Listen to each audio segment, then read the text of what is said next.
প্রিয় ও স্নেহের 2024 সালের নতুন বছরের দশম শ্রেণীর ছাত্রছাত্রী বন্ধুরা, আশা করি তোমার সবাই ভালো আছো। আজ আমরা যে বিষয়টি নিয়ে আলোচনা করব, দশম শ্রেণীর ফার্স্ট সামেটিভ অর্থাৎ প্রথম পর্যায়ক্রমিক মূল্যায়নের ইংলিশের সিলেবাস, প্রশ্ন কাঠামো এবং নমুনা প্রশ্নপত্র নিয়ে। প্রথমে তোমরা সিলেবাসটা দেখে নাও কী কী বিষয় তোমাদের ফার্স্ট সামেটিভ অর্থাৎ প্রথম পর্যায়ক্রমিক মূল্যায়নে থাকবে। প্রথম পর্যায়ক্রমিক মূল্যায়নের ক্ষেত্রে তোমাদের ফুল মার্কস থাকবে 50, তার মধ্যে 40 নম্বরে তোমাদের লিখিত পরীক্ষা হবে আর 10 নম্বরে তোমাদের প্রজেক্ট জমা দিতে হবে। 40 নম্বরে যে লিখিত পরীক্ষা হবে সিলেবাসটা দেখে নাও কী কী বিষয় থাকবে।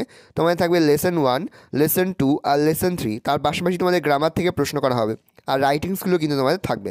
ভালো করে তোমরা সিলেবাসটা দেখে নাও। এবার আমরা নমুনা প্রশ্নপত্রটা দেখে নেব। সরাসরি স্ক্রিনে কিন্তু আমরা দশম শ্রেণীর ফার্স্ট সামেটিভ অর্থাৎ প্রথম পর্যায়ক্রমিক মূল্যায়নের ইংলিশের কোশ্চেনটা দেখতে পাচ্ছ।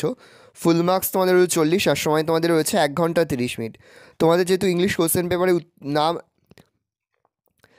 দেখো, সরাসরি স্ক্রিনে কিন্তু তোমরা দশম শ্রেণীর ফার্স্ট সামেটিভ অর্থাৎ প্রথম পর্যায়ক্রমিক মূল্যায়নের ইংলিশের নমুনা কোশ্চেন পেপারটা দেখতে পাচ্ছ। ফুল মার্কস তোমাদের 40 আর সময় তোমাদের রয়েছে 1 ঘন্টা 30 মিনিট। তোমাদের যেহেতু ইংলিশ কোশ্চেন পেপারে উত্তর করতে সেহেতু প্রথমে তোমার নাম, রোল নাম্বার, সেকশন লিখে তারপরে কিন্তু প্রশ্নের উত্তরগুলো শুরু করবে। দেখো, প্রথমে তোমাদের রয়েছে সেকশন এ একের দাগে তোমাদের একটা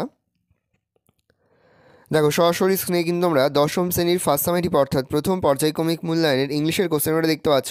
ফুল মার্কস তোমাদের রয়েছে 40 আর সময় তোমাদের রয়েছে 1 ঘন্টা 30 মিনিট। তোমাদের যেহেতু ইংলিশ কোশ্চেন পেপার উত্তর করতে সেহেতু প্রথমে তোমার নাম, রোল নাম্বার, সেকশন লিখে তারপরেই কিন্তু প্রশ্নের উত্তরগুলো শুরু করবে। দেখো, প্রথমে তোমাদের রয়েছে সেকশন এ একের দাগে তোমাদের একটা সিনের প্যাসেজ তুলে হয়েছে, এখান থেকে কিন্তু প্রশ্ন করা হয়েছে। দেখো, একের এর দাগে তোমাদের রয়েছে টিক দ্য কারেক্ট অল্টারনেটিভস, প্রশ্নের মান রয়েছে 1 করে 1 × 2 = 2। বি এর দাগে তোমাদের রয়েছে অ্যান্সার দ্য ফলোয়িং কোশ্চেন্স, প্রশ্নের মান রয়েছে 2 করে 2 × 2 = 4। তারপরে 2 এর দাগে রয়েছে পোয়েম থেকে প্রশ্ন। দেখো, 2 এর দাগে রয়েছে টিক দ্য কারেক্ট অল্টারনেটিভস, প্রশ্নের মান রয়েছে 1 করে 1 × 2 = 2। বি এর দাগে রয়েছে অ্যান্সার দ্য ফলোয়িং কোশ্চেন্স, প্রশ্নের মান রয়েছে 2 করে 2 × 2 = 4। দেখো, তারপরে তোমাদের একটা আনসিনের প্যাসেজ তুলে হয়েছে 3 এর দাগে, এখান থেকে কিন্তু প্রশ্ন করা হয়েছে। 3 এর দাগে রয়েছে টিক দ্য কারেক্ট অ্যান্সার, প্রশ্নের মান রয়েছে 1 করে 1 × 4 = 4। বি এর দাগে তোমাদের রয়েছে ট্রু ফলস, প্রশ্নের মান রয়েছে 2 করে 2 × 2 = 4। ট্রু ফলসের পাশাপাশি তোমাদের সাপোর্টিং স্টেটমেন্টও কিন্তু লিখতে হবে। ভালো করে দেখে নাও। তারপর বি এর দাগে রয়েছে অ্যান্সার দ্য ফলোয়িং কোশ্চেন, প্রশ্নের মান রয়েছে 4। তারপরে তোমাদের রয়েছে সেকশন সি তোমাদের টোটাল রয়েছে গ্রামার থেকে প্রশ্ন। দেখো, 4 দাগে রয়েছে fill in the blanks with correct form of verbs, প্রশ্নের মান রয়েছে 1 করে 1 × 2 = 2। তারপরে তোমাদের রয়েছে আর্টিকেল অ্যান্ড প্রিপোজিশন, প্রশ্নের মান রয়েছে 1 করে 1 × 3 = 3। তারপরে তোমাদের রয়েছে ডু অ্যাজ ডাইরেক্টেড, প্রশ্নের মান রয়েছে 1 করে 1 × 3 = 3। এখানে মোট 3টি প্রশ্ন দেওয়া রয়েছে। তারপরে তোমাদের সেকশন সিটা রয়েছে রাইটিং স্কিল। রাইটিংয়ের মধ্যে প্রথম তোমাদের হচ্ছে বায়োগ্রাফি রাইটিং, সর্বপল্লী রাধাকৃষ্ণন, প্রশ্নের মান রয়েছে 10। দিয়ে তোমাদের রয়েছে paragraph writing, write a paragraph on duties of students, প্রশ্নের মান রয়েছে 10। এই রয়েছে টোটাল তোমাদের ফার্স্ট সামেটিভ অর্থাৎ প্রথম পর্যায়ক্রমিক মূল্যায়নের দশম শ্রেণীর ইংলিশের কোশ্চেন পেপার।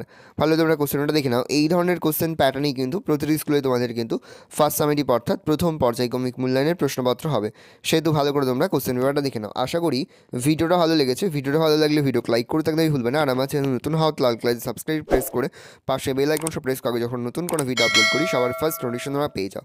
আর এই ভিডিওটি তোমার বন্ধু বান্ধবী আত্মীয় স্বজন সবার মধ্যে কিন্তু অনেক শেয়ার করে দাও যারা এবছর দশম শ্রেণীতে পড়ছে। আমরা কিন্তু ইতিমধ্যে দশম শ্রেণীর প্রতি বিষয়ের সিলেবাস, প্রশ্ন কাঠামো এবং নমুনা প্রশ্নপত্র কিন্তু আপলোড করে দিয়েছি। তোমরা যদি এখনও পর্যন্ত সেই ভিডিওগুলো না দেখে থাকো, ভিডিওগুলো কিন্তু তাড়াতাড়ি দেখে নাও। একেবারে ভিডিও শেষে স্ক্রিনে তোমরা একটা প্লেলিস্ট দেখতে পারবে, তারপরে ক্লিক করলেই সমস্ত ভিডিওগুলো কিন্তু তোমরা পর দেখে নিতে পারবে।